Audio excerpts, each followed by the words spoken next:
Welcome, everyone, to the January 23rd, 2025 regular meeting of the Planning and Zoning Commission. It's now 7 p.m. I'd like to open the meeting with a roll call vote, please. Commissioner Evans. Here. Commissioner Miller. Absent. Commissioner Saborn. Present. Commissioner Svoboda. Here. Commissioner Straka. Here. Commissioner Weber here. Chairperson Grund. Here. First order of business is approval of the last meeting so long ago of September 26, 2024. Questions, comments, edits, etc. Hearing or seeing none, do I have can I entertain a motion to approve those minutes? So moved. Second. Commissioner Evans. Aye. Commissioner Saborn. Aye. Commissioner Svoboda. Aye. Commissioner Straka. Aye. Commissioner Weber, aye. Chairperson Grund. Aye. For those of you who haven't been with us before or ever, we are an advisory committee that reports to the village board. Generally speaking, they take our decisions to heart, but we are advisory. So the final decision-making process is at the village board level. So, and the way this works is we have certain items on the docket today, but the next order of business is public comment. So if anybody's out there from the public or any of the commissioners that have a comment about anything unrelated to the agenda tonight, now's the time to do it. Anybody from the public? Any of the commissioners? I have one.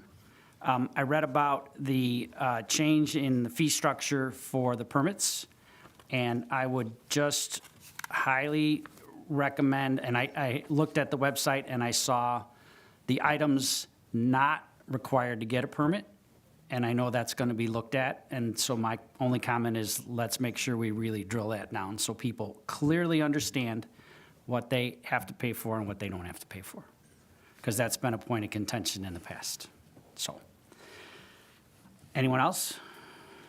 Great. I second that. What a great public comment. Thank you. Sure. The next order of business is a motion to take the agenda out of order. Typically, what we like to do is get the cases from the public out first, and then after those cases are heard, you're free to go. You're welcome to stay for the rest of the meeting.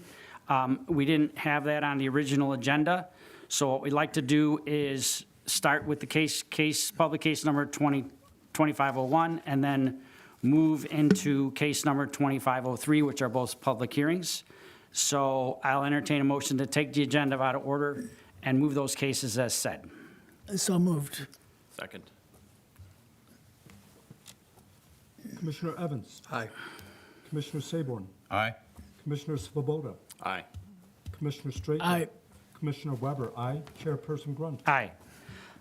So then we move right into the first order of business tonight, new business. Case number 2501, a public hearing to hear a request for a sign variance for Castle Motors in the C1 district at 9000 Ogden Avenue.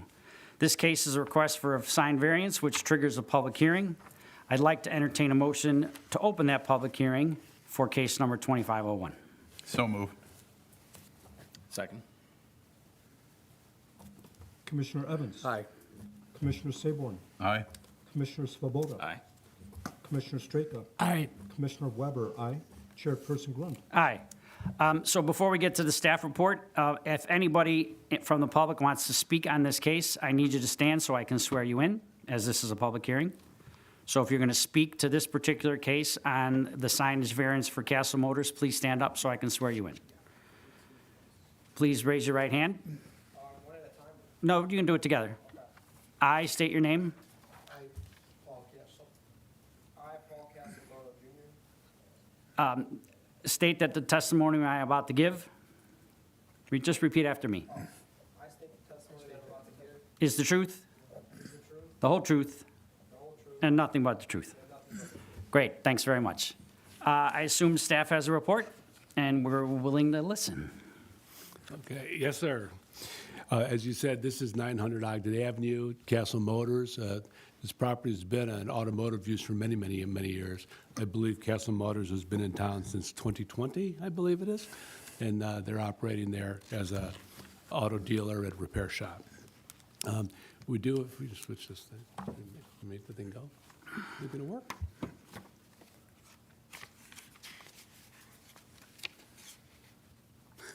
It worked this afternoon.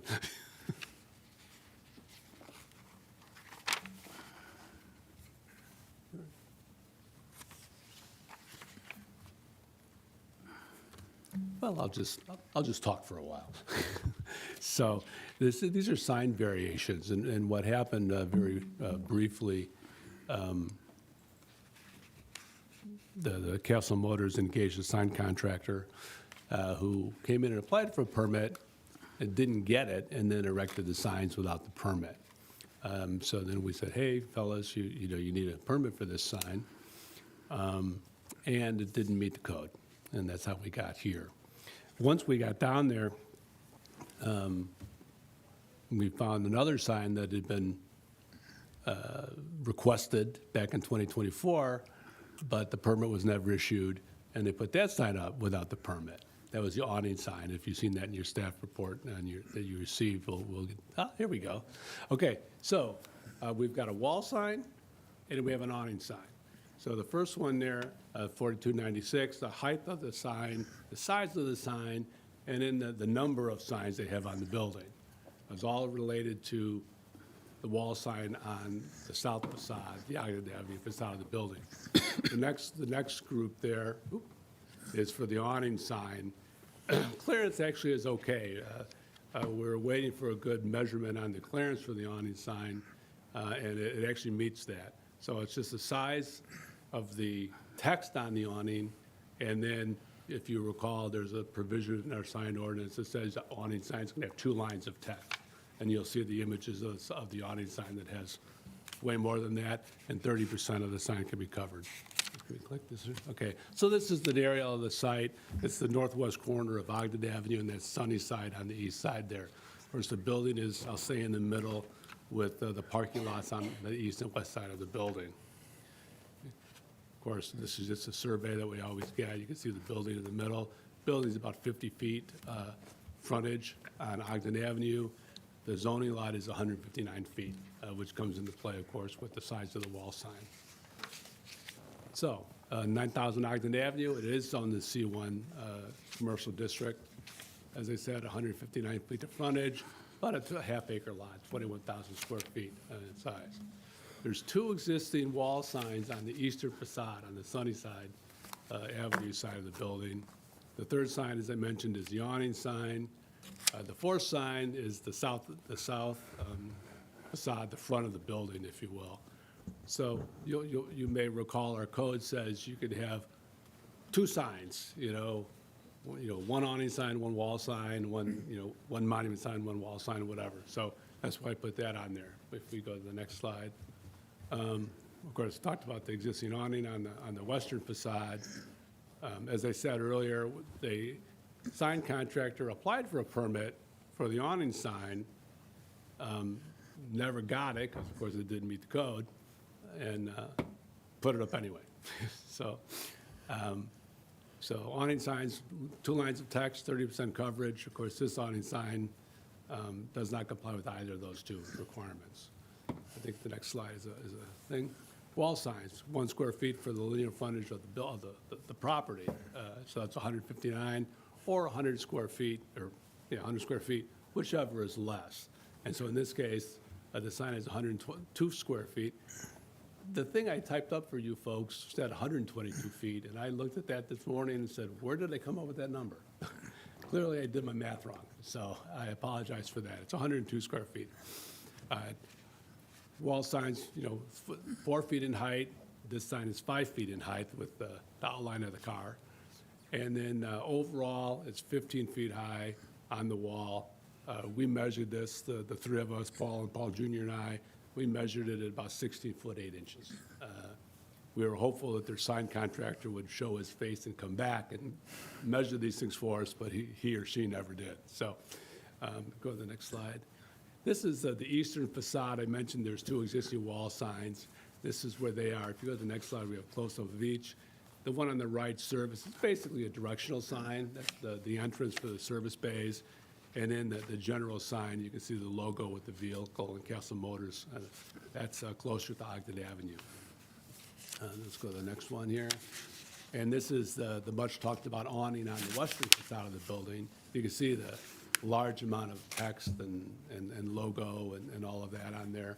As I said, we're limited to two lines of text on an awning sign and 30% of the overall awning for the sign itself. So this awning that was erected this past year doesn't comply with those provisions of our code. And this is what the front of the building looked like sometime last year from Google Street View, and pretty plain. Let's go to the next slide. Oh, well, let's go to the next slide. There we go. And so this is the sign that was put up without the benefit of a permit. The slide we went past was just a little drawing of the sign, but, you know, it's 102 square feet. From the white top down to the text on the bottom, it's 60 inches or 5 feet, as opposed to the 48, 4 feet, which is the maximum. And then, as I said, the whole shebang here is 102 and change, 102.4 something or other square feet, just over the 100 square foot maximum. Okay, and so, as you probably know, the standards in our municipal code for sign variations, I'm going to get to these. Variation won't be materially detrimental to the property and their environs along Ogden Avenue. Notwithstanding the benefits that Castle Motors would receive from the sign, it doesn't provide a big hardship if they had to conform to the ordinance. The alleged hardship they have has not been created by anyone, and in this instant case, the argument is in good faith, they engaged a sign contractor who didn't do right by them and put these signs up at an expense to Castle Motors. I've forgotten the number. I'm sure they'll tell you how much it cost. And so it's not of their doing. And the proposed variation is in harmony with the spirit of this chapter, meaning that, you know, we try to regulate signs both for aesthetics and things like that, and not creating traffic hazards and things like that. And those are the standards we have. Go to the next slide. And we believe that this request basically jives with all these things. You know, it is a lot of little things going on here, but the signs are, the main sign on Ogden Avenue is an attractive sign. It helps their business. It uses their logo.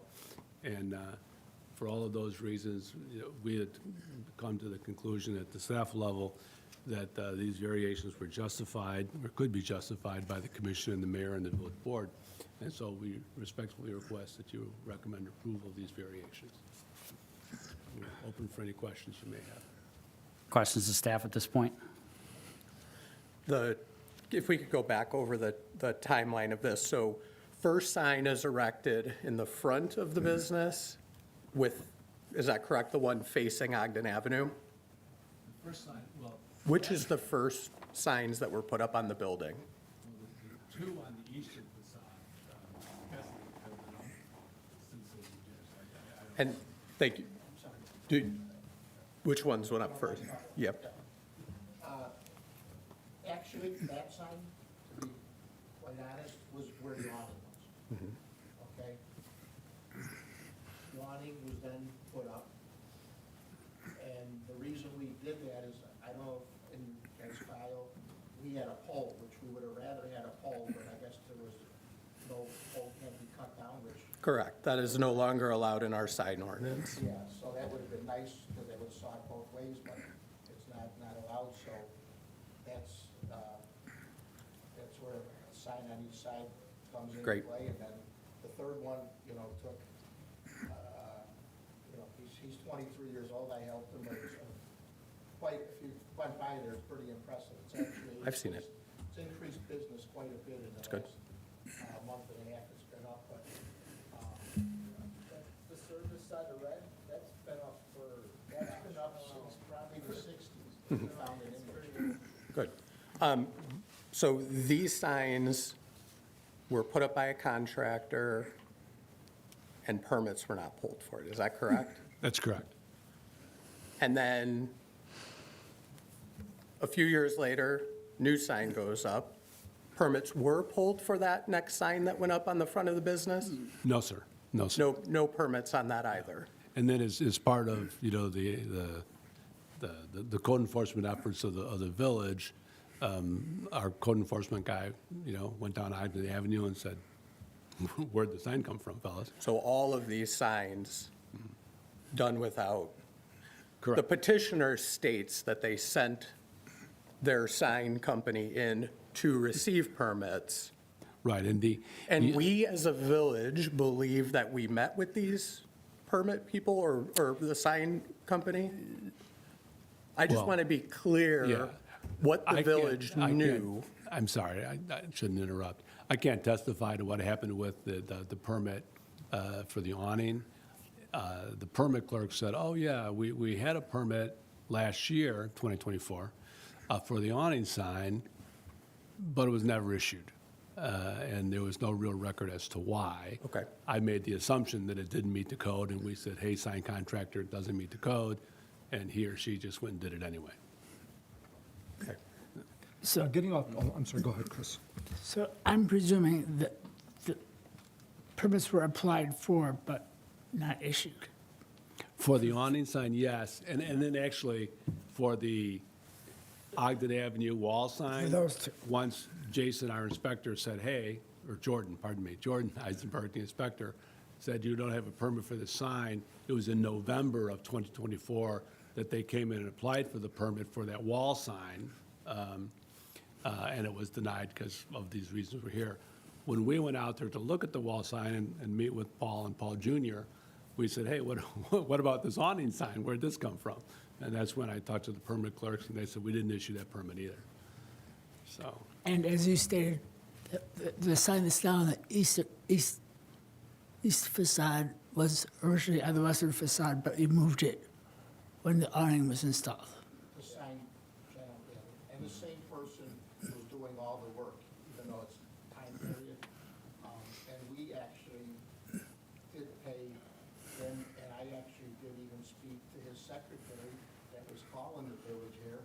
And now, all of a sudden, everything's up, and he's, you know, he's like, he doesn't want to respond to the text. But I guess he doesn't want to, and I apologize for you having to take your time to be with Sure. the family, but he's kind of, and Scott will tell you, we've done a lot to try to get him to, I know he does work in Lions and stuff and whatever, so he knows better, but whatever, you know, the permit stuff, I ain't gonna get back from him, because I paid him the money, and I know I have to pay for it, but,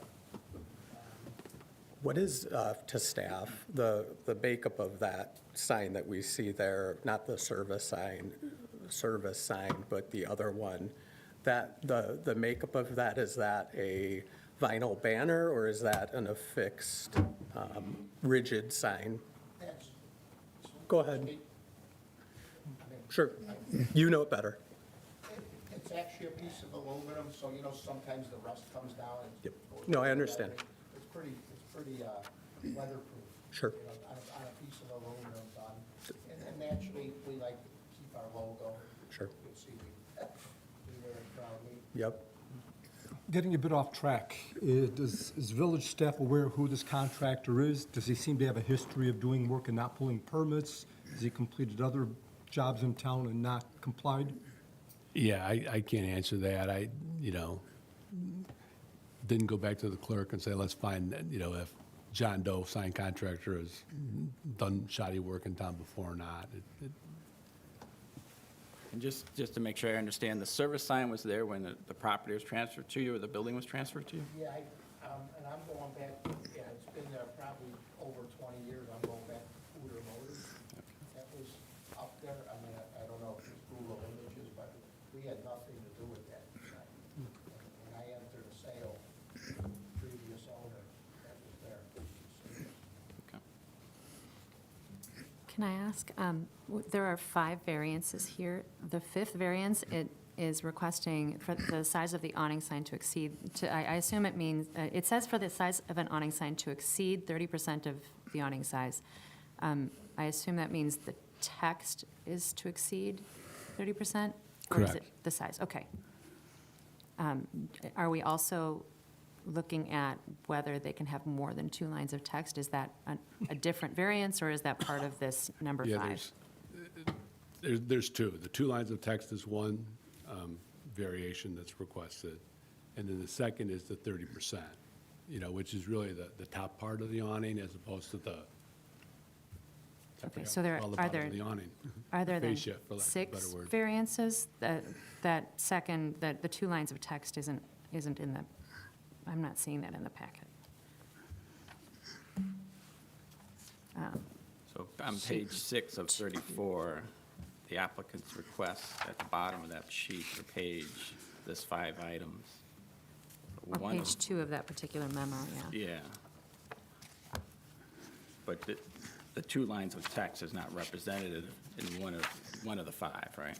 So that would be a 6th item, That would be 6. Right, okay. but it is represented on the subject. The committee item memo subject does list the 2 lines of text. Right. Would it be possible, may I ask Chairman Grund, if we could maybe vote on these either individually or per sign? Possibly. Let's see how far we get, if we get to that point. Other questions of staff at this point? All right, I have a few. Can you go back to the front elevation again, the Ogden side, the photograph?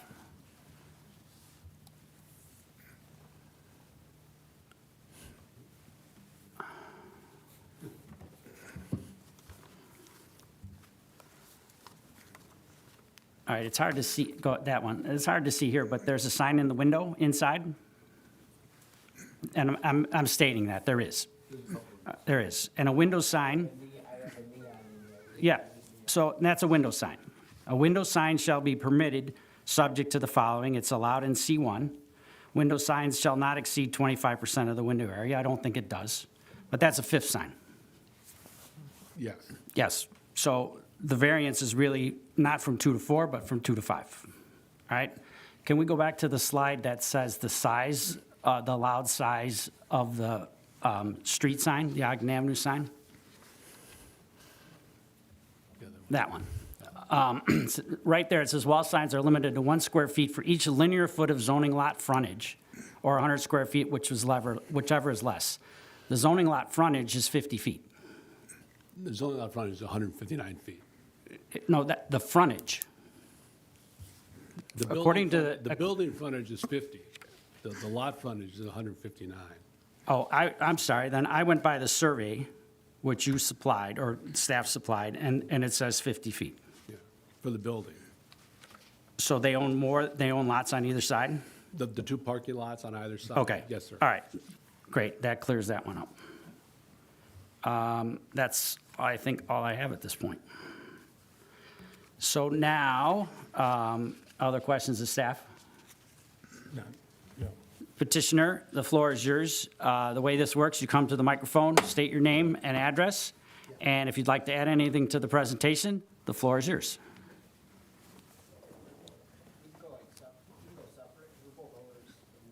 Sure. My name is Paul Castelbono Senior. I go by Paul Castle. I've been in the auto industry about 40 years. Family is Castle Buick. I started with my father. My son's 23 years old. He's pretty, likes to come to work 6 days a week. Some kids don't. Anyways, I'm not gonna toot my horn or his. The sign, but what we're asking for, I would like to see granted. I would like to put more money into that building. I know over the years, there's been people in and out of there. We're here to stay. I would like to do more improvements, naturally with permits, whether it's fencing, flat topping, to improve Ogden Avenue. I feel the sign, like I said earlier, it's people, we're getting walk-in traffic, we're getting people off the street. Girl even yesterday works at Citibank, Said she didn't even know we sold cars till she saw the sign. What happened with the sizes and everything, like I said, I have my own dealing, my own issue with trying to get a hold of you. And by the way, he's called U-Lit Signs. I know he did, his bill of goods with us was the attorney didn't lie. Well, I know Lyons is a separate town, but, you know, to show work of what he's done. He definitely got the machinery. We've had several pictures of what was going on. I would hope that we can, you know, get this variance accepted and pay what we have to pay in permits and fees. And, you know, have my son out here, you know, continue on with his business and grow it. And, you know, I mean, naturally, the more cars we sell, the sales tax, the revenue, you know, I'm not Culver's bringing in burger money every day, but, you know, we're here to work with the village and, you know, I mean, you just need a car or service too, feel free to stop in. You know, I always said, even when we started back in our day in Berwyn, we were a neighborhood sales Buick dealer, and apparently, you know, my father's 79 years old. He's still active in the business, but we're not here, I'm not gonna get off the subject. I'd like to let my son talk a little so he can get a little experience. Again, I thank you guys for coming out, and I apologize that you had to come out to this, but I'm hoping that we can come to some kind of agreement. Great. Thank you.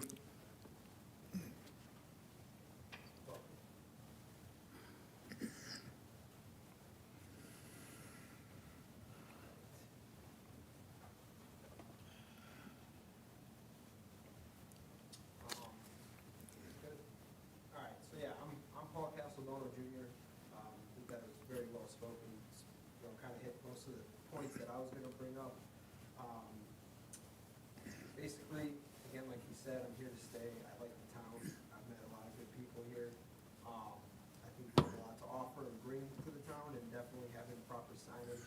The way the building is laid out, being so close to the street, it's very hard to capture people's attention with the, you know, with the signs. That's one thing. The other thing is like he was stating about the contractor, you know, maybe a little bit more due diligence next time when you're picking somebody to do that kind of work for you, especially with what it costs. There's a reason there wasn't a sign in it for a couple of years, because I was saving up. Anyway, yes, as we ask for these variances, it goes a long way, and thank you for your time. I think that's all I got. Questions of the petitioner? I have a question, and it goes back to permits again. When you guys purchased this property, did you improve the property inside, outside? Were there improvements that you had to make for it?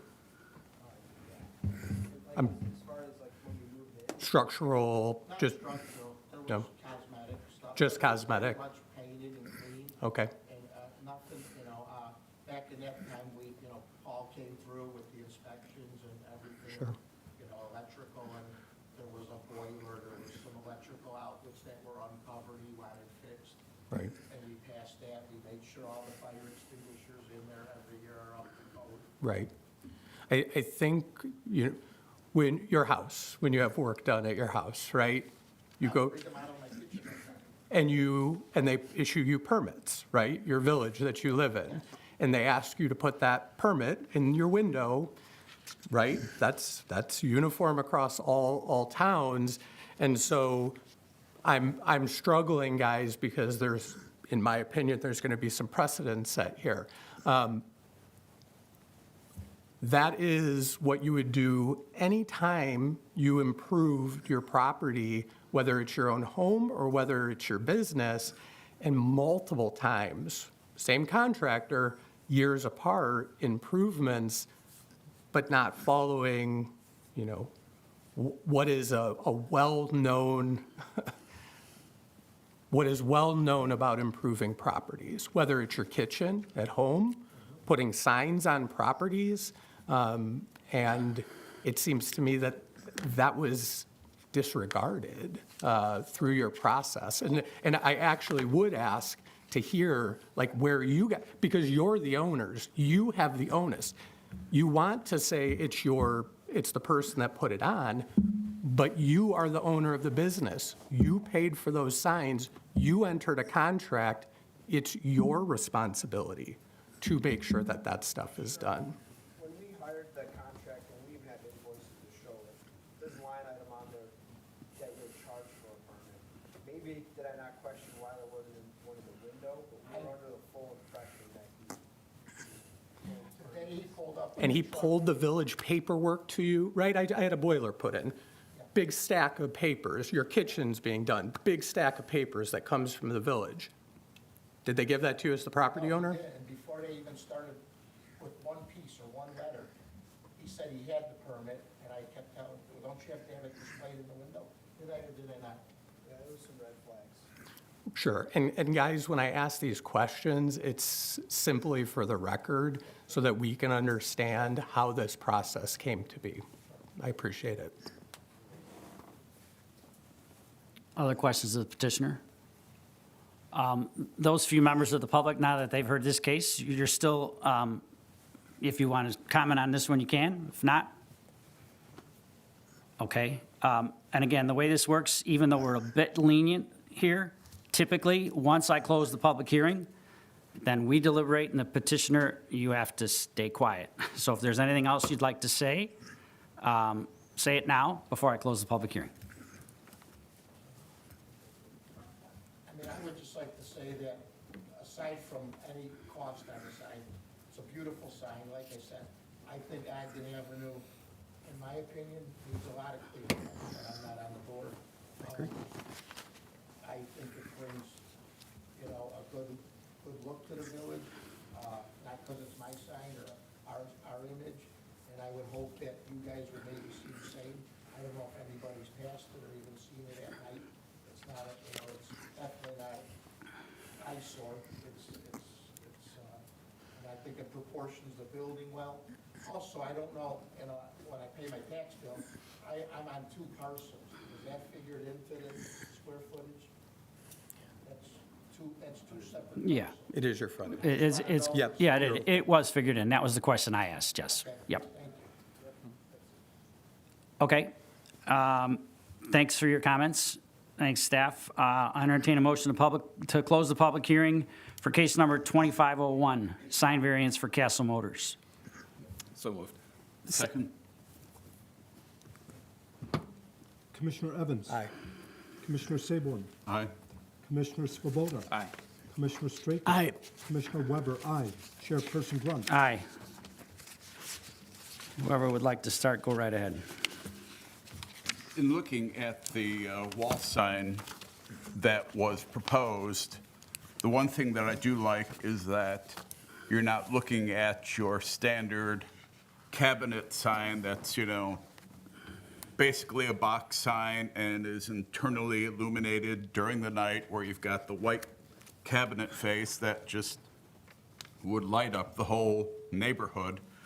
I think the petitioner really did a good job with the design of the sign itself, where I would consider it more of, in my line of work, we would call it a skeleton sign instead of a cabinet sign. So even though the size seems big, there's minimal use of signage to make up that logo, and I would have no problem with, voting in favor of that variance for the wall sign. I would agree with you in that, given the fact that the brick facade serves as the background for the sign, it eases the impact and the overall weight of the sign.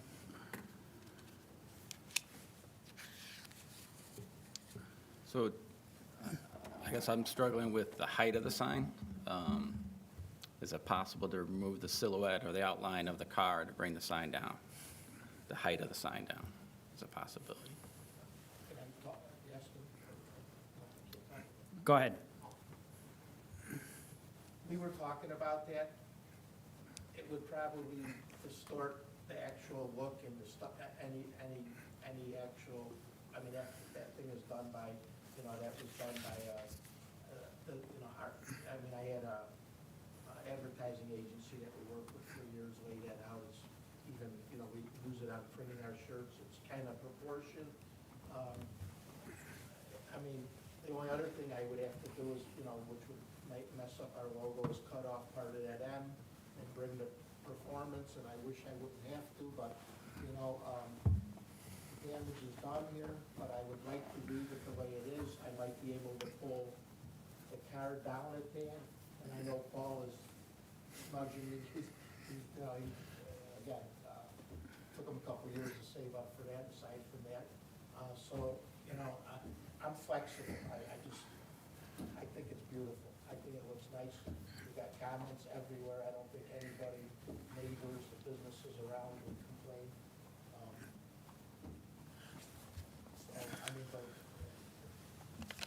I think I would agree with you that it is a nice sign. I have no problems with that. I struggle immensely with the idea that it is easier to ask forgiveness than permission. For 12 years, we have been working on our sign ordinance in Brookfield, and we still do not have an updated, unified sign ordinance. And here we sit, making variances for signs that were illegally put up on the building. Again, I understand the struggles of the petitioner, but we have a petitioner that's going to be coming right behind them. They could put up a sign too in one of the districts, disregard all this ordinance that does exist, and come to us and say, my contractor didn't pull a permit, I'd like a variance for another sign. So to have a unified sign ordinance and to disregard it for this particular case, I would struggle to think that sets precedent moving forward for how some of these things would be done, and maybe staff would like to comment on that. And I think also, we currently have our ordinances up for review with a company, and we will get a new sign code. Would these fall under that? Or is this a legacy? This isn't even what we would approve when our new sign ordinance came. This is the struggle that I have with this petitioner and what they're asking.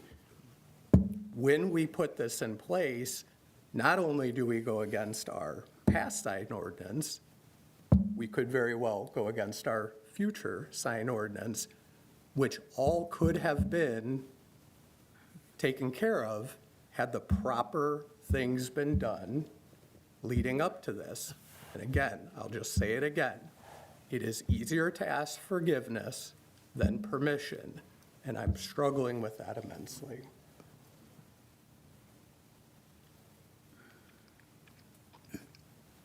I have the same feelings as Commissioner Evans does. Now, we're not here to vote one way or another because we like the way the sign looks, even though I think it is an attractive sign. However, and the proportion is pretty good, but if the scale of that front sign was just a little bit smaller, even if it exceeded the dimensions required by a smaller margin, I'd be more in favor of approving it. But as stated by Commissioner Evans, it's just a little too big. I have a few comments. And that was avoidable. And Commissioner Evans, I appreciate your little dissertation on the sign ordinance, but we do have a sign ordinance. Dissertations are typically And item 2 in the sign ordinance says to maintain the inherent right of a business to communicate reasonably and identify their products and services by promoting the reasonable, orderly, and effective display of signs and outdoor advertising. Number 3 is to enhance the physical appearance of the village. Number 4 is to reduce the sign and advertising distractions, which may increase traffic accidents and result in visual congestion for pedestrians.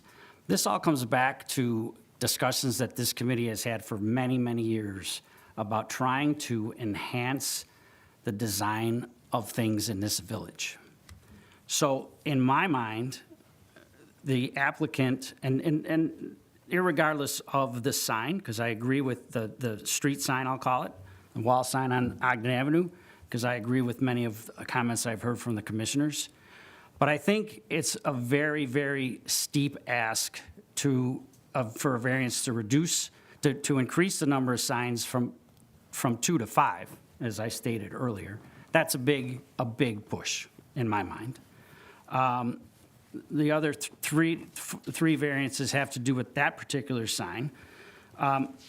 The awning sign, I think, speaks for itself. You know, he just complete disregard for what the code says. And then part and parcel to that, as Jennifer said, you know, we got 2 lines of text, we got 4 or 5 or 6 lines of text. So, and then that gets me finally back to the standards for review. Number 2 says, notwithstanding the benefits, the property in question will suffer some demonstrable and irreversible hardship if made to conform to the strict letter of this chapter. This site can survive with 2 signs, so there's no hardship. I mean, there is just easy. The alleged hardship has not been created by anyone presently having a proprietary interest in the property. Well, clearly it has. The owner caused his own hardship. Put the signs up without a permit. Simple. The proposed variation is in harmony with the spirit and intent of this chapter. Well, what I just read about reasonably and reasonableness, I don't think it does. So I don't know how we can proceed. I mean, if we want to try and take this piece by piece, I'm going to offer a suggestion, because it seems like we have maybe a little bit of reasonable consensus on the Ogden Avenue sign. And I think there is a certain burden to the owner to try and change it now. But I'd say leave that sign and allow one other, and that's it. And let them choose which signs they want to take down. I think that is reasonable. I think if something were to exist inside of that, because there are so many variances tied up in this, based on what they do, we would either have to pass all. If we made them make a decision right now, we would probably have to pass quite a few of those variances. I think that reasonable, but difficult in what we would then look to vote on for each one of those, since there are so many variances Right. in this. Well, we could continue it if they, So in theory, they could eliminate the awning sign on the west wall and put up a plain awning, and that would solve that problem. in theory, yep. Question of staff in this. Libby, how close are we to having a sign ordinance? With the zoning code? Yes. We're a few months out yet, so we're about halfway through with the proposed revisions, and before it's going to come back, before you to take a look at the more finalized version of it. And then to the village board. So Correct. we're really we're probably 4 to 6 months out, by 4 final, at least. I guess the only reason I bring that up is because perhaps in the new ordinance, maybe these things fall under it and it becomes a moot point and it continues until such time as a new ordinance. But again, that's potentially helping the petitioner and giving them an opportunity to see this under a different light. But at the same time, that will be time, and you set a precedent. So, question for staff. If the commissioners decided to head in a specific direction, is it possible that village staff could review the contract, could review the installation methods, could complete an on-site visit to make sure the sign was properly and safely installed? So you mean review the contract that's existing? Exactly, to make sure that the sign installer installed it properly and safely? I mean, staff can certainly do that removal, if that's the extra work that we need to be required for that. Because I would imagine that had the permit been pulled, our field inspector would have been on site at least once to see how they were anchoring that sign to the wall. And- Well, the permit was not approved. We don't I know have it, the permit. but had they gone through the permit process, our village inspector would have checked the installation. So we have no idea how that was installed. I'm assuming it was well installed, but assumptions don't usually hold up very well. And to Mark's point, there's also another caveat in the code. Illuminated signs shall not produce more than 30-foot candles of illumination 4 feet from the face of the sign. I suspect nobody's checked that. And we don't have a permit to prove that, and we don't have a sign contractor that can answer that. So I think that's a valid point. Chairman Grund, I wonder if your idea of a continuance on this so that the petitioner can perhaps work with the village, continue to work with the village after hearing some of the input and knowing, even to your point right there, has the village done its due diligence on the illumination of the sign? We don't have that answer, but it doesn't seem as straightforward.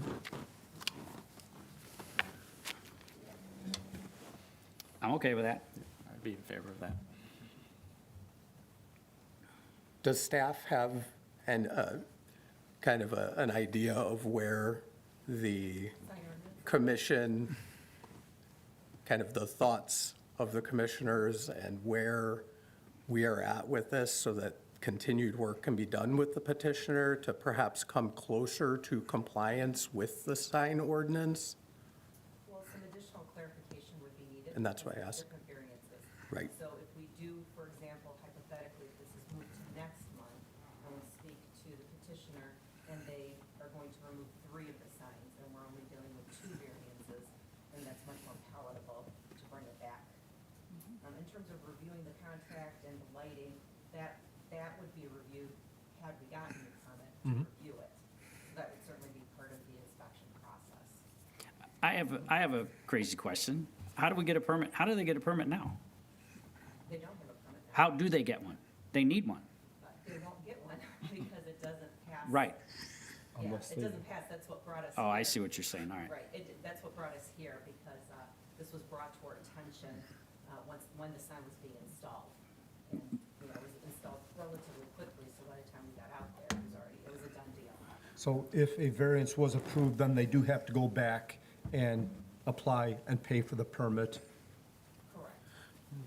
But you could But potentially, if they narrow it down, Yes. depending on what the petitioner decides, so that decision doesn't have to be made today, it would certainly narrow the scope of what would be before the PZC next month. All right, one more piece to muddy the water. So as far as staff is concerned, the petitioner's comment that a permit was received based on his contractor's paperwork, that's not true, because you don't have any record of it. We don't have that, so Okay. there's no additional reliability. So as far as staff is concerned, a permit was never pulled for these signs? Correct. Okay. All right. And staff did, as well as the petitioner, try to reach out to the contractor to get some additional information if something was forthcoming, we just hadn't received anything. Okay. Anybody going to have trouble continuing this case? No. Can somebody make a motion, please? make a motion to continue case number 2501, request for sign variations at 9,000 Ogden Avenue. I make it or second. Second, I second that motion. Commissioner Evans. Aye. Commissioner Saborn. Aye. Commissioner Svoboda. Aye.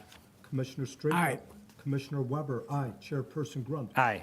So petitioners, you've heard what we've had to say. I think it's your opportunity to work with staff, and I think there's, an opportunity here to satisfy everyone, and I think we can get this done. So, thank you. Next on the agenda.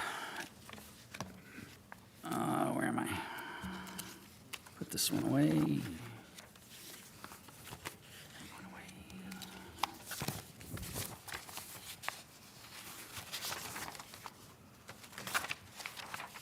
All right. Next in line is case number 2503, a public hearing to hear a request for a special use permit to allow a massage establishment for Lux Honor in the SA1 district at 3754 Grand Boulevard. As this case is for special use, it requires a public hearing, so I'll entertain a motion to open same. So moved. Second. Commissioner Evans. Aye. Commissioner Saborn. Aye. Commissioner Svoboda. Aye. Commissioner Straight. Aye. Commissioner Weber, aye. Chairperson Grunt. Aye. Before we get to staff, I assume, young lady, you're the petitioner, so if you could stand up, I assume you're going to speak. I'll swear you in. I state your name. Do solemnly swear that the testimony I am about to give is the truth, the whole truth, and nothing but the truth. All right, thank you so much. Staff, the floor is yours. Okay. This might be a little easier as there's no work without permits or anything like that associated with this request. So this is right in our downtown on Grand Boulevard, 3745, the two-story mixed-use building there. There's 3 retail spaces on the first floor. I believe 6 apartments up on the second floor. Don't quote me on that number, but I think there's 6. There's a survey of the property. Of course, it's outlined in red. As it's in downtown, it's basically wall-to-wall building. Yeah. So the building is right up on the street as we like. Go to the next slide. That's just the aerial, put a little bit of context to it. You just keep going here. And there's the building. As I said, the street view with the apartments upstairs. The request is for the unit on the far right, the south end of the building, we'll call it. The building's back. Anyway, on the south end of the building. Let's go to the next slide. So it is, we said it's in the SA1 district. The lot's only 2,200 square feet, 25 feet wide of this space. 2-story mixed-use building. Massage establishments are special use in the SA1 district. That's why we're here. And they are 10 years, maybe? I've forgotten the number. They've been in a nearby community for about 10 years operating. They're looking to relocate their business to downtown Brookfield. So that's why we're here. If we go to the next slide. Lux Honor is primarily a retail store. I'll say cosmetics, that's not the right term, so I apologize. But, and they use an esthetician, which is permitted by right to help promote the sale of their products. They look to do the same thing with the massage therapist. So the massage therapy is a ancillary use to the retail store, which my understanding is significantly different from the massage establishment at 8 Corners this past calendar year that was denied. Go to the next slide. This is the section for special uses. I should say, of course, we're all familiar with the Brennan Massage, which is basically across the street and half a block up from this location. It's been there since 2007, I believe. An interesting anecdote, if you will, if I wasn't here in 2007, so some of you folks were, massage establishments were not permitted in the village. And Ms. Brennan, one of the open Brennan Massage, was able to get the ordinance changed to permit them by right. And she opened up Brennan Massage that's been there for, since 2007, so 17 years, 18 years. In the interim, we made massage establishments special uses. I didn't go back and check when, but that's what we have today.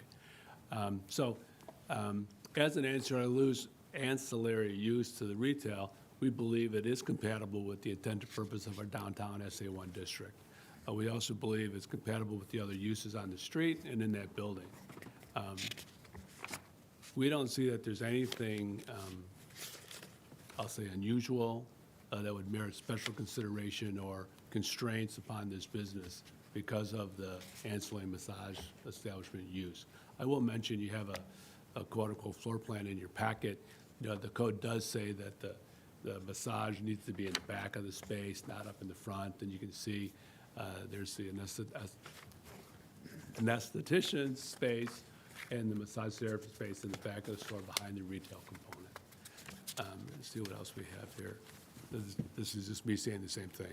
That we've looked at it, we believe it meets the requirements of the special use permit in the zoning ordinance, and then we believe you should recommend approval of the special use. Questions of staff at this point? So any of the therapists involved in a business like this would have to be state licensed and certified as? Yes, sir, required by the state? that's in our code, and actually, I think I did put it in our staff report that, of course, they get a permit for the build-out, they get all the massage license, business license, massage license, and part of that is the masseuses, can I say that? The therapists are all licensed by the state of Illinois.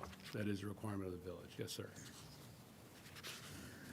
Did staff receive any public comment in any way about the opening of this after this was posted publicly? Well, I have not received any pro or con.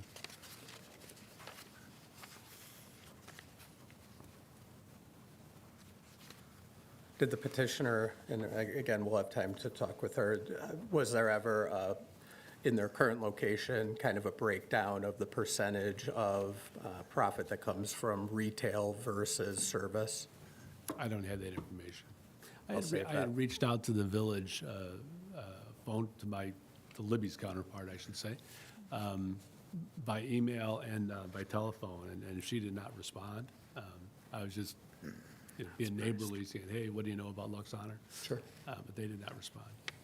I'll save that for the petitioner, thank you. Other questions of staff at this point? Okay, petitioner, I sorry. have one question. I'm guessing that doesn't, by adding this service in doesn't require additional parking for any reason. No, it doesn't have a parking impact. sir. It just came to my mind to ask. Yeah. Okay. Petitioner, the mic is yours. Please state your name and address and expand on what staff had to say. Hi, everyone. I'm Jennifer Dolcidas. You can call me Jen. And my new location is 3745 Grand Boulevard in Brookfield. I am a registered nurse, and I'm a certified oncology esthetician and certified aromatherapist. And I created Lux Honor back in 2014, so we're going on 11 years now. I cannot believe it.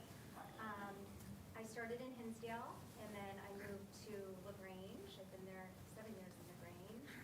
Now I'm looking for a new beautiful location, and I found Brookfield. I have two businesses within my business model. I have service, and I have products. My services, I always say I'm not a spa. I'm a wellness studio and a natural product company. Within my wellness studio, I offer what I call a self-care membership, and it's an auto-renew system. We can also have clients come in a la carte and receive a service. But within my self-care membership, I have, for a monthly rate, they receive either a facial or massage, a therapeutic massage. We attract healthy people, but sometimes not so healthy people. We get, cancer patients and clients that have Lyme disease, clients that are, going through anxiety or depression. It's part of my model, being a nurse. I like the medical, but I also love, working with different demographics of people. I also have the product company, and what I love to do is create products that are really healthy for us. They don't have any parabens, phthalates, or synthetic fragrance. What I'd like to do is put on my nursing hat and I look at a condition how oils can synergistically be blended to treat that condition with the least invasive approach first, so that we don't always have to turn, to an ibuprofen or something stronger, that has side effects or that affects your liver. We also have, within the product company, I have an e-commerce site, and I have my deodorant on Amazon just in the last couple months.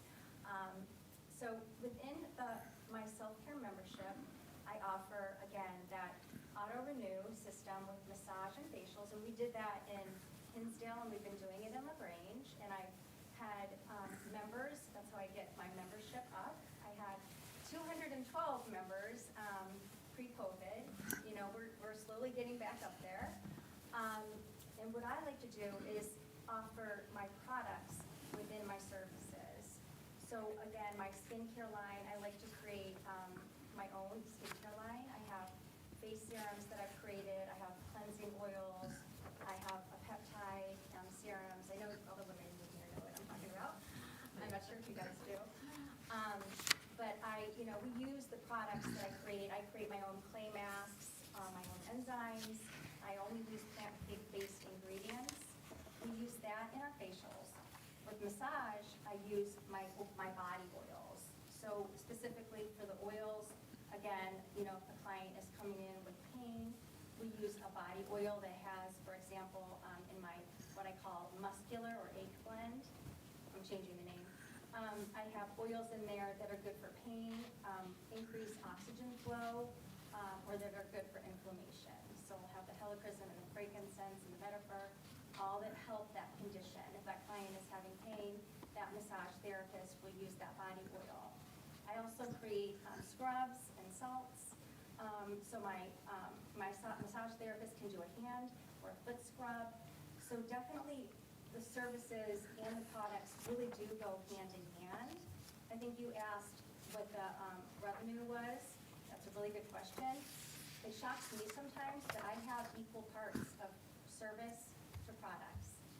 Right now, I do want to focus on my e-commerce and my Amazon, and I also want to create more public awareness about toxins in American products. I want to create more public awareness by public speaking. I want to do a lot more videos, on my social media sites. I'm looking to open up a second location in Florida. So I want this to be the new flagship, for me to create in other locations. Thank you. And my vision for the future is to bring community together. What I'd love to have is events or what I call Wednesday wellness workshops or events, so we can bring community together, like-minded people that I'd like to use in my community, to teach a workshop or to have like a wellness night, where community can come together and have a facial or a massage. We can gather around what I call my aroma bar and talk about plant medicine. I love to teach. So I always, believe in the service, but I also believe in the products and how it really does complement each other, and our clients love it. Any questions? Is there any difference between how you operate out of LaGrange as opposed to Brookfield? Is there going to be any difference, Yes. main difference? A little. So I'm bringing a lot of what I do over there. I have 3,000 square feet over there.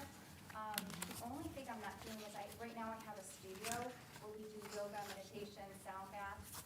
I'm not an instructor. So I decided, I want to simplify my model. And I should also mention, I want to also sell wholesale.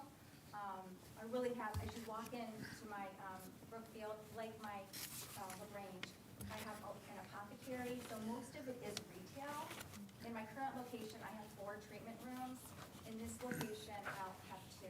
So I'm, cutting the size of that because I really want to focus on more products, and I have a bigger amount of space for that now. I'm just curious why, and hopefully this will all work out great, and we're happy to have you, but why didn't you downsize in LaGrange? You know what? I hadn't heard of Brookfield. My manager lives in Brookfield. And I looked in LaGrange, but, right now I'm sort of set back. And it's a lot pricier, to be on that music strip. And So I decided, you know, I really wanted street front, and my manager lives in Brookfield, and she said, you know, you should check out this one building. And I ended up going to look at it. 4 days later, I signed a lease. And, you know, Andy met with me the next day, and when I saw it, I'm like, oh my gosh, this is it. It has exactly the same branding as my current location. It's beautiful. It has high ceilings, brick walls. You know, I put in new flooring. We just hung the lights today. It's beautiful. And I just want a new energy. I'm into energy, and I wanted new people, new clients. All my members are going to follow me. I've had, you know, I haven't had one complaint. You know, I'm only 5 minutes from my current location, so we're not too far. But I'm excited to meet some new people in Brookfield. Great, that was a great presentation. Other questions of the petitioner? I've got a question, if it's all right. Thank you for coming to Brookfield. We've got great energy, and we're glad you appreciate it. But just for clarity, could you walk us through this floor plan? I'm having a hard time understanding where things are located on here. So you walk in the door, you know, facing the location, my door is to the left, and you walk in, and I have shelving on, as you walk in on the right side. So like first I would say, I'm really good at math, but I think it's probably like, don't quote me, probably 700 square feet of it is going to be apothecary. And that's at the front of the In building? the front. Okay. So there's a brick, you know, brick wall, nothing's there now. And so I'm gonna have all products. And the other part that I'm gonna have is I have what I call my loan bar. It also serves as my register. And I have bar stools, you know, in the front of it. And then I have a working area behind that. And then I have all my oils and shelving behind that. And I love to create. I love, you know, to create my own recipes. So I'll be, you know, I'll be working back there, mixing and my potions and my lotions. And I'll also have my formulator. So on, you know, and then I'll have in front of that window, a table with products. And then I have another circular table with products. I have another buffet with products and some shelving on each side of that. So most of the space is going to be my apothecary. And then I'll have, 2 treatment rooms. I could have 2 estheticians, but I really would love to continue, you know, the model that I created and that I've been marketing for many, many years now. People love it, and, you know, people do love massage. And I train all of my staff, I train all of my managers. I'm looking into hiring another assistant manager. I want to make sure, you know, I educate them on how to sell, how my estheticians and my massage therapists do get a commission for selling the products, because I believe, you know, they're healthy and they work. Did that answer your question? Mostly, just so we all understand, the treatment rooms are in the front or in the back of the? In the back. Okay, So thank you. the apothecary is in the front, and then I have the wall where my working area is, and then I have the 2 treatment rooms. Okay. I created a hallway. The one treatment room you can get in on that wall. I have a barn door. All right, But thank then you. there's a hallway. So based on your diagram, it appears that roughly speaking, 60% of the building is devoted to retail sales. It is. And what percentage of the rear area is devoted to compounding and creating your mixtures? I would say 20. I Okay. mean, it's enough, you know, my hope, right now I get my deodorant manufactured, it's my recipe, and I have, you know, 2 more coming down that pipeline. You know, I'd love to get all of my products manufactured, but I'm still doing small batch. COVID set me back. You know, I was already ready to work with another manufacturer. My revenue was great, my profit, but this did set me back. And, you know, I was closed for a couple months. I wasn't an essential business. So, you know, when that happened, the service, you know, brought me back in, and I wasn't able to focus on products. But I'm really being called, you know, to focus on my product company, to bring more awareness about toxins and products. And that's why I decided to really simplify my service model and to go from the 4 to the 2 treatment rooms, and to really focus on products and education and speaking, and hopefully creating a national brand.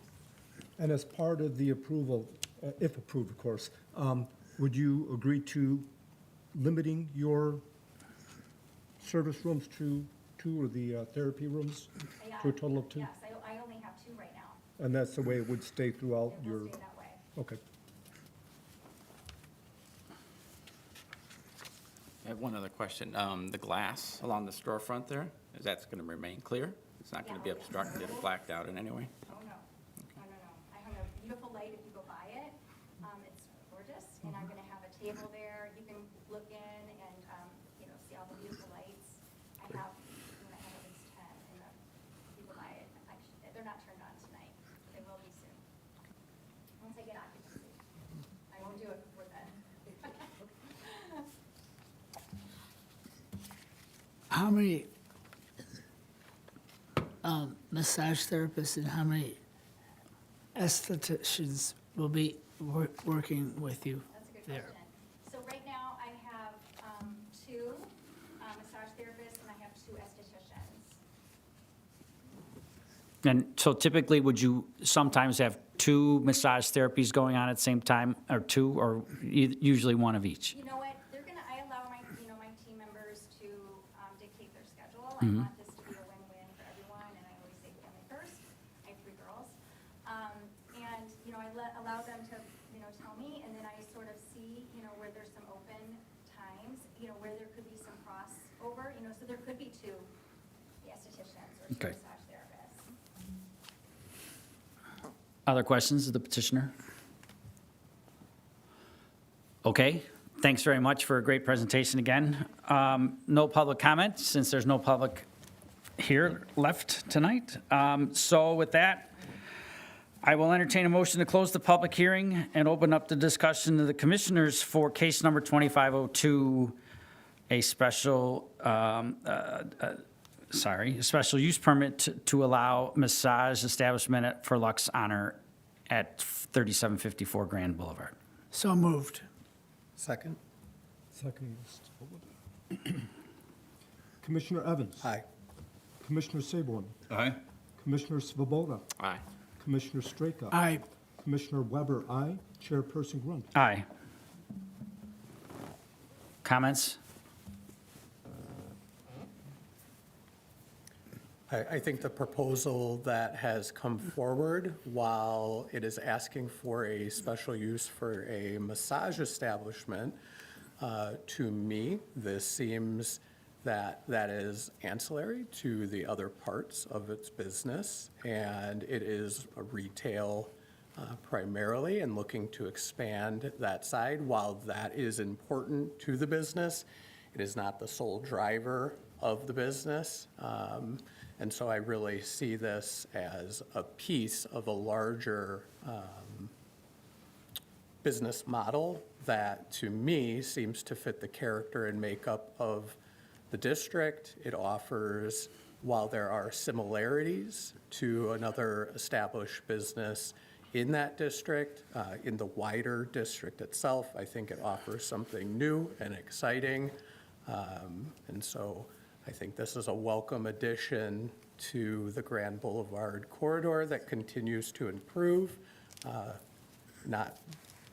I'll continue my dissertation by the work of Mr. Kwok, who has done a wonderful job in improving a property that was incredibly blighted and came through on all of his promises of making sure that commercial filled his space and residential was done at a high level up above.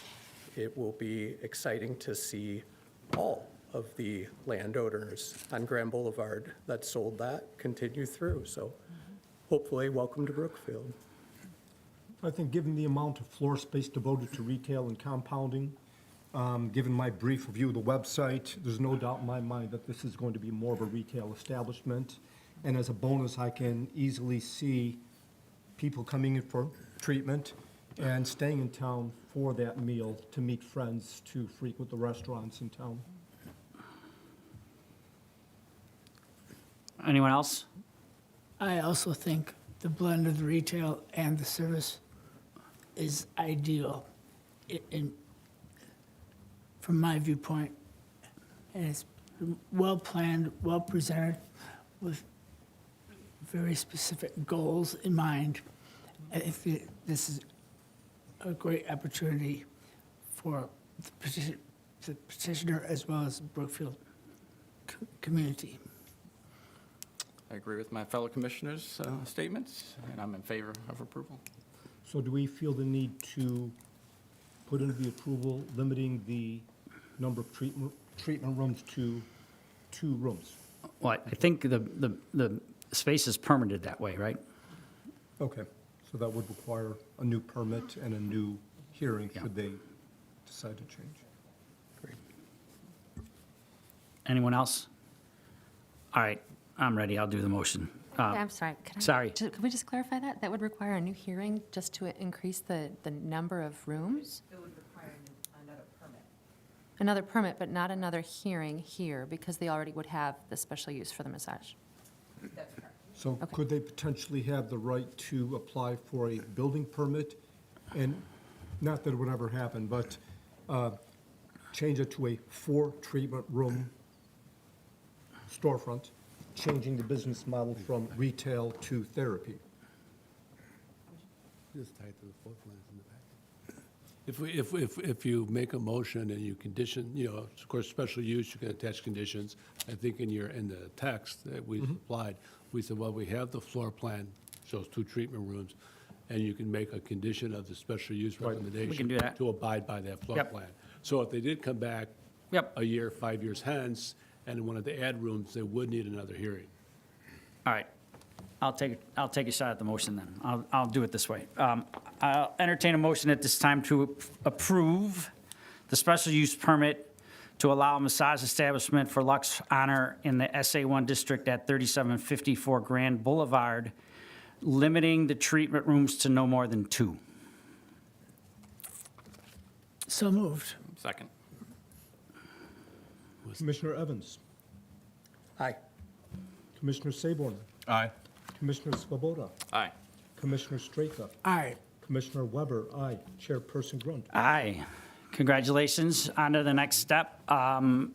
Libby, do you know when the board meeting would be for this case, or no? It's February 10th. So February 10th, you'll be back in front of the village board. Good luck. Thank you so much, and I want to see you often. I'll be there. My wife is whatever you call it. Cosmetician or something. You can never say it. Thank you. Okay, on to one of this commission's favorite topics. Case number 2502, a public hearing to hear a request for a text amendment to section 62.217 stationary districts, general design of the zoning ordinance. Now, I know we need a public hearing, but there's no public here, so I don't know if I still have to open it. Yes, all right. As this case is a request by the village for a text amendment, it triggers a public hearing, so I'd entertain a motion to open that public hearing. So moved. Second. Commissioner Evans, Aye. Commissioner Saborn, Aye. Commissioner Svoboda, Aye. Commissioner Straka, Aye. Commissioner Weber, aye. Chairperson Grunt. Aye. Staff, the floor is yours. I think we were just chatting, is the chair supposed to recuse himself on this matter? Who? I'm told that To recuse yourself from this particular discussion, Why is that? because it involves a specific project that you're on, so there would be a conflict of interest, just to keep it. Well, I'll recuse myself, but I don't agree, so, Okay. fine. So then we need to swear somebody in. Chair Pro Tem. This came quite as a surprise, frankly. Because it doesn't it's not specific to the project I'm working on, it's specific to any project that has a rain screen in Brookfield. That's true, it does apply to other Right. projects, it just so happens that it is a project that you are working on, that's going to be part of PCC, so. And yet, PCC everybody on this committee has talked about rain screens for the last 3 or 4 years. Well, if So- the intent of the commission is for you not to recuse yourself, certainly that's within your purview not to. This was just in the abundance of caution and transparency with no conflicts of interest. It's a pretty straightforward. All right, I don't want to bend any rules, so then we need to vote chairperson while I recuse myself. Who would like to do it? I'll do it. It's Okay, been you over have my head. experience, so now we got to I think we ought to make a motion for that. I'll make a motion to appoint a new chair for case number 2502. Okay? Okay, Would that be pro tem or? Pro tem.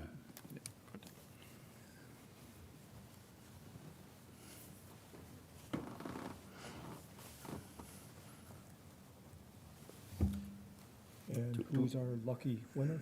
We need a second. Chris, We need a vote. right? You agreed? yes, So we have to vote. right. So a motion is to have Chris sit as chairperson pro tem for this particular case. Nice second. Oh, I'm sorry, who, I very good, second. and second by Commissioner Evans. Aye. Commissioner Saborn. Aye. Commissioner Svoboda. Aye.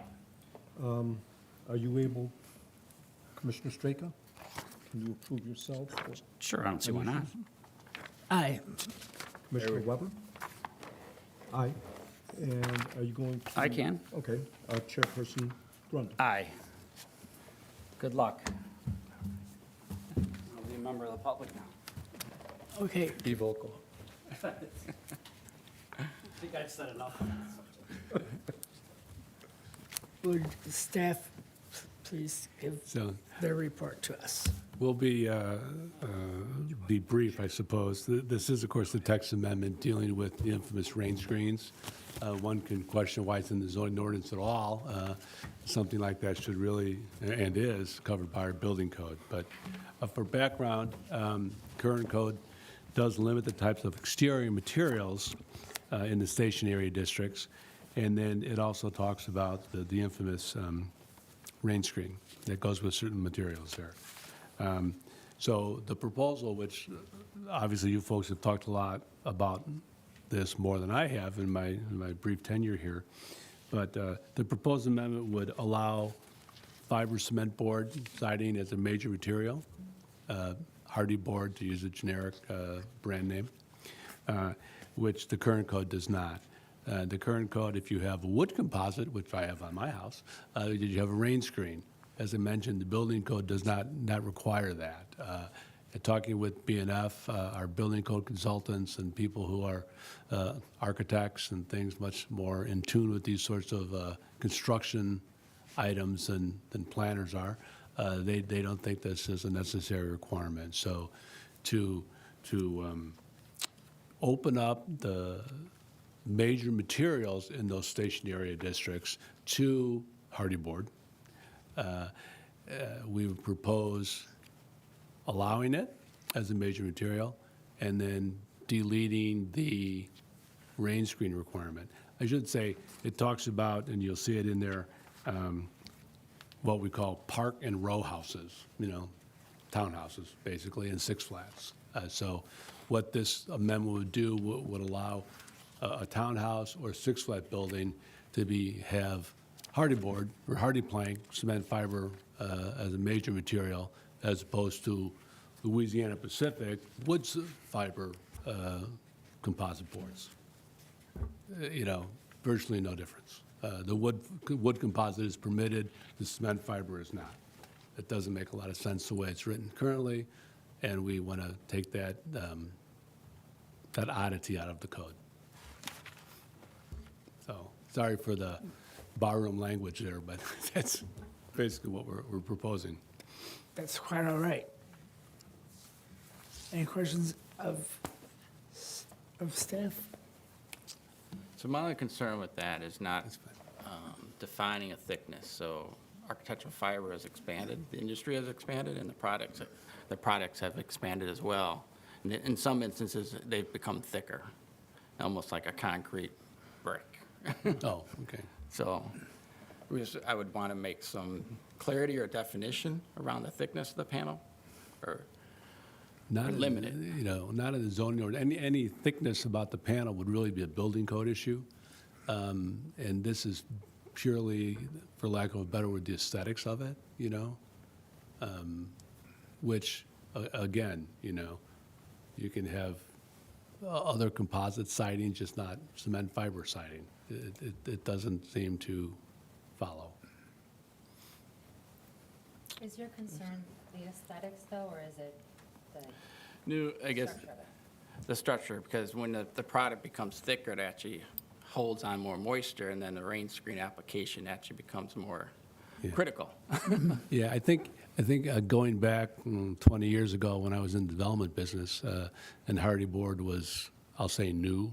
And of course, maybe you still do, had to have certified hardy installers and all that sort of thing.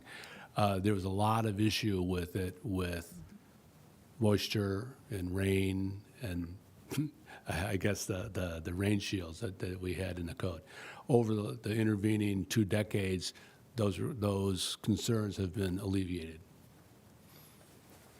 So now that we're speaking of moisture and absorption, now do we have to discuss a little bit about split face block, which is another subject altogether, which has a strong history of absorption, mold, mildew.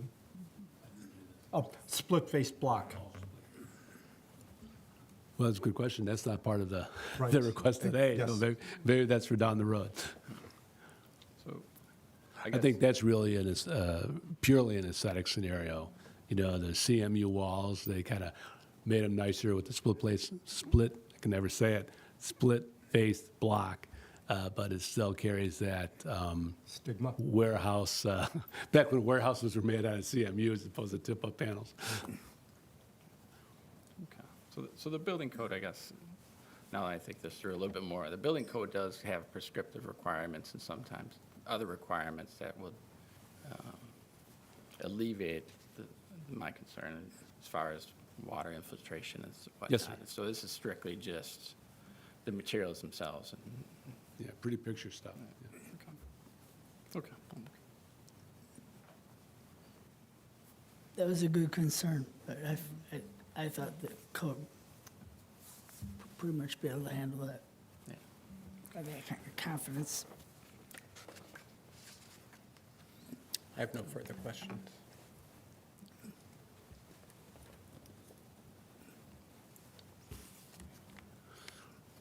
And anybody else have any questions or comments?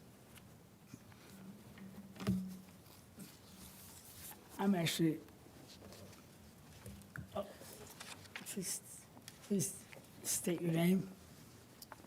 I, Charles Gunn, do solemnly swear that the testimony I'm about to give is the truth, whole truth, and nothing but the truth. Thank you. Thanks, commissioners. Can you hear me all right? Yep. Yes. Of course, I don't need the mic. The only thing I want to add, Charles Grun, 3924 Vernon Avenue. The only thing I want to add is, I don't know if any of the commissioners talked to the group that's redoing the zoning code. I happen to be one, to have a discussion, and we did make light of this, not only the rain screen, but some of the materials and how it all came to be. And so my only suggestion is that when staff expands on this with the new zoning code, that maybe it's even expanded more, because I think we need more of a variety of good materials to be allowed as major materials on these buildings. And I expressed that to staff in that the 3 or 4 apartment buildings that we have recently developed in downtown essentially are all the same product, and it's a shame. So I would hope that staff would work with the zoning consultant to, address that issue and come up with even further alternatives. That's it. Thanks. Thank you. I would like to see that too.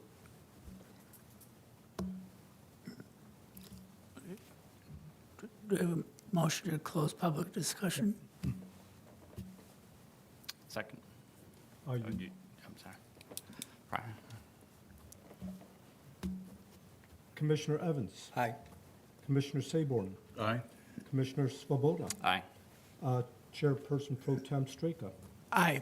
Commissioner Weber, aye.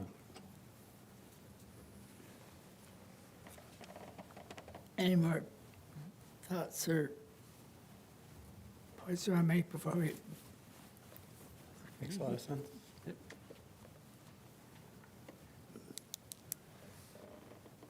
I just want to add that I think it's a great idea. I'm surprised that we didn't do this already anyway. I love rain screens and I love masonry cavity walls for shedding the water from a building, but this is a great idea. So I would entertain a motion for the request for a text amendment to Chapter 62 zoning, Section 217, station area districts, general design. So move. Second?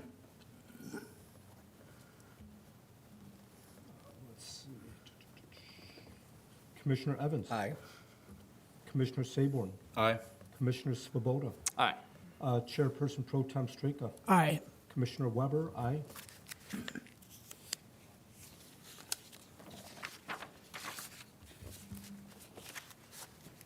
The motion carries. I think you have to stay. You gotta stay over there. I was just gonna say that. You just finished it up. Wait. So do we hold a vote to reinstate you? or- Apparently. Yep. Okay, so we vote to reinstate. Make a motion to reinstate Chuck Grund as chairperson of the Planning and Zoning Commission. Second.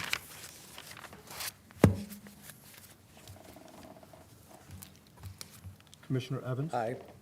Commissioner Saborn? Aye. Commissioner Svoboda? Aye. Commissioner Straka? Aye. Commissioner Weber, aye. Chairperson Grund? Aye. Was that correct? He was not chair until we just voted him in, so shouldn't vote? You weren't even there. Okay, so we will Doesn't matter, strike you. right? Yeah, strike my vote. That's right. Okay, I'm back. Discussion of Planning and Zoning Commission meeting time, which is somewhat flabbergasting to me because I didn't realize this was an ordinance in this town. We usually made our own time and rules, and fourth Thursday of the month at 7 o'clock, so. But you can keep, the ordinance just gives you the option without having to have another ordinance if you're not reset the date at the time. This is what we're used to. Is there any want to move this earlier? Would that be too onerous? I mean, the village board meets a bit earlier. Would it be too onerous on any of the commissioners or potential petitioners? Or might it make sense to move it a little earlier? Could potentially be an issue for me. Okay, Likewise. great. I'm fine with 7. Okay, so we'll leave it the way it is. What I will ask, which we've asked in the past, is that if we could have a schedule for 2025, even though we know it's the fourth Thursday, we always get in trouble around November and December. So we kind of address those dates now, and usually it's the Thursday we- before. We did block one out, Mr. Chairman, and the November, December were moved to the third Thursdays, I think. There. Okay, so if you could do We'll send a that schedule and share it with us, that'd be great. Thank you. Other business, do we have an update from staff at this point? None at this time. I have an update on the zoning code update? I can do that. So we have the zoning code committee, we've met 6 times, we've gone through Articles 1 through 6. We met with Arista from Camiro's last week, so it was our first in-person to thoroughly go through line-by-line questions that we had. And then outside of that, staff also met to talk to, I spoke to Trustee Hendricks and also Commissioner Grund regarding stationary districts, because that's a big topic, kind of a meaty one that we've been talking about, what to do with that. So we took our recommendations to her, she took all the notes, answered all of our questions, so now we're meeting again next week. We have 2 more committee meetings, and then meeting with her in person mid-February to finalize it, to go through sections 7 through 14. And then she's gonna take March, kind of as a timeline, to incorporate the revisions. Comes back to us, and hopefully to you, by April, May. Great. So we hit all the main, issues, signs, stationary districts. The materials this would have been part of the zoning code update, but by the time it actually goes through, there's projects that this applies to right now, so it just makes sense to bring it up since staff's been dealing with that.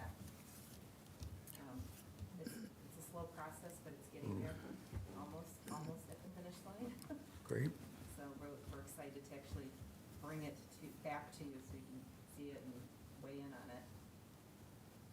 Looking forward to it. I just have one point of clarity, just from a learning piece on my part. You know, Chuck had recused himself on that.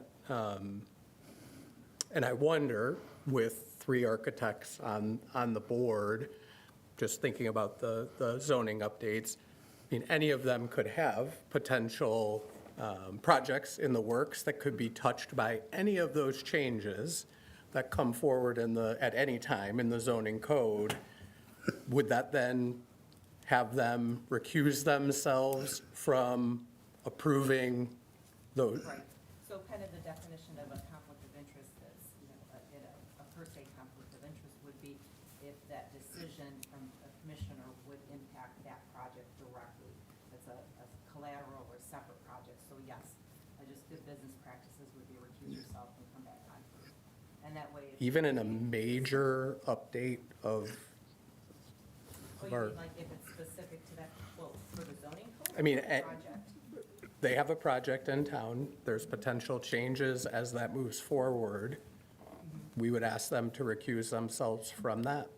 Not from like if it's a project that's before the board and it affects theirs, for example, like what the commission just talked about right now, said substantively affects a project, then yes, that would be a conflict Okay. of interest. So unless there's a whole group of you that are all working on one project, otherwise you. Again, just a learning point for me. I haven't seen that happen at any time in my couple years here, and so just wanted to see the hows and the whys. Yeah, I mean, there haven't been a lot of projects. I anticipate it could happen again, but it's just keeping it clean.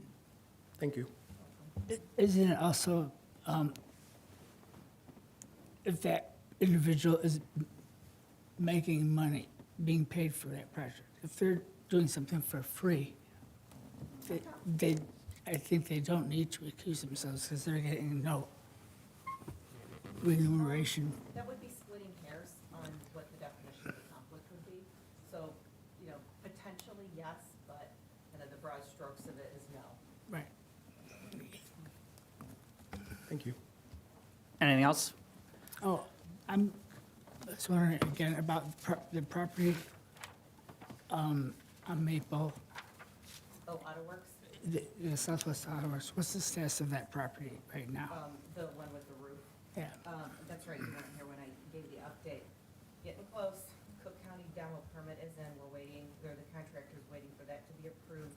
He's already submitted all his contractor licenses, so those are good and ready to go. We'll turn around the Brookfield permit quickly as soon as we get that, and then it's gonna be weather permitting.